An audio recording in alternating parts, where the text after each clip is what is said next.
Halo semuanya, selamat datang kembali di minggu kedua bulan puasa kita. Mungkin kalian menyadari ada yang sedikit berbeda hari ini.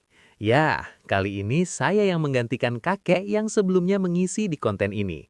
Beliau sedang beristirahat, jadi izinkan saya menemani waktu sore kalian dengan sebuah kisah yang hangat. Hari ini kita akan membahas sesuatu yang sangat dekat dengan kita, mengubur masa lalu yang kelam. Di dunia One Piece, pemisahan dan prasangka antar kaum digambarkan dengan sangat mendalam. Ada satu aturan tak tertulis yang melarang dua kaum berbeda untuk saling berbagi kehidupan. Aturan ini bukan soal medis, melainkan soal ego masa lalu yang tidak pernah putus. Sampai akhirnya, seorang kesatria laut bernama Jinbei melakukan satu tindakan yang mengubah segalanya. Mari belajar di episode terbaru, Teman Ngabuburit.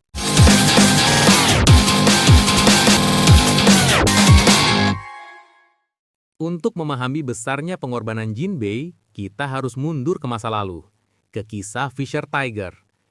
Fisher Tiger adalah pahlawan legendaris. Dia memanjat tempat tertinggi dan membebaskan ribuan orang yang terkurung. Dia ingin perdamaian, tapi jauh di lubuk hatinya, Tiger menyimpan luka kenangan yang sangat kelam. Dia pernah kehilangan kebebasannya. Dia melihat sisi paling gelap dari umat manusia. Suatu hari, Tiger sangat kelelahan dan kehabisan tenaga setelah dikhianati oleh orang yang dia tolong. Di kapal itu, ada stok cairan pemulih yang cocok. Jinbei memohon agar Tiger menerimanya, tapi Tiger menolak. Dia menepis kantong itu sampai jatuh. "Aku tidak mau sesuatu dari mereka mengalir di tubuhku," teriaknya penuh kekecewaan. Bayangkan, dia lebih memilih menutup mata selamanya daripada ditolong oleh kaum yang memberinya luka. Tiger pergi membawa kesedihan itu.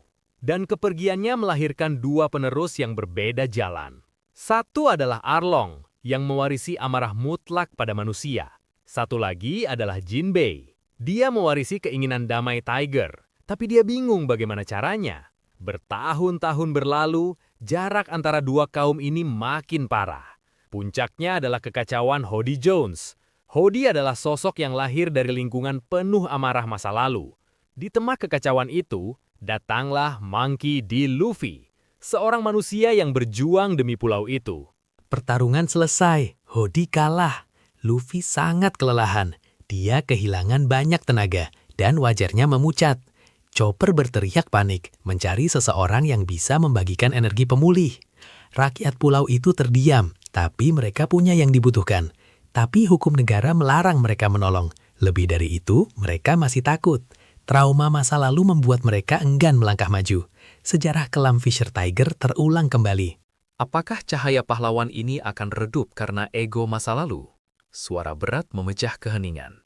"Gunakan milikku, golonganku sama." Jinbei maju tanpa ragu. Ia duduk di samping Monkey D. Luffy, menggulung lengan, memperlihatkan tato matahari. Kehidupan mengalir dari Jinbei menuju Luffy. Darah itu menyatu, merahnya sama. Momen ini bukan sekedar pemulihan. Ini runtuhnya tembok pemisah yang berdiri selama ratusan tahun. Rakyat terdiam dan menangis. Mereka sadar bayangan tergelap itu prasangka mereka sendiri. Karena saat kehidupan mengalir, warnanya tetap sama. Monkey D. Luffy membuka mata. Ia tahu siapa yang menolongnya dan tak peduli pada perbedaan masa lalu. Jinbei, senyumnya lebar. "Jadilah bagian dari perjalananku." Jinbei tersenyum. Bukan senyum bajak laut, tapi senyum seorang kakak yang lega melihat adiknya selamat.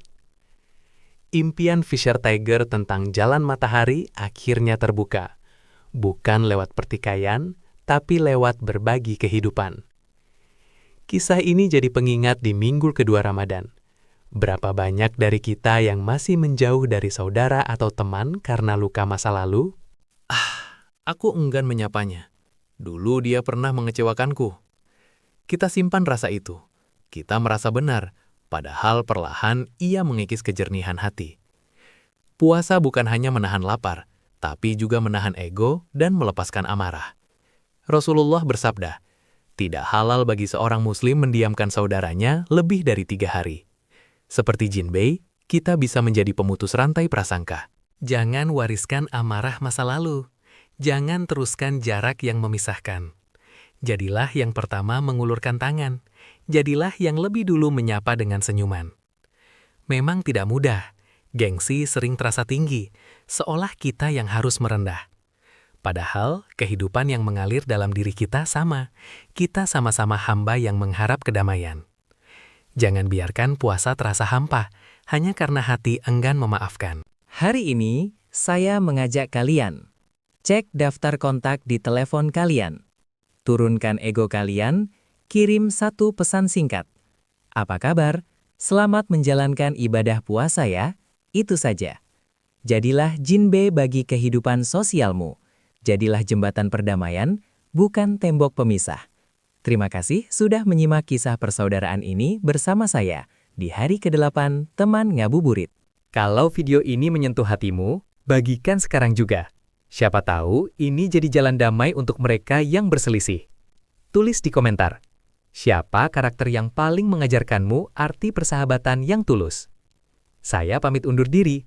Selamat menunggu waktu berbuka puasa. Dan mari kita berdamai dengan masa lalu. Ingat, temukan kedamaian di dalam hatimu sendiri. Wassalamualaikum.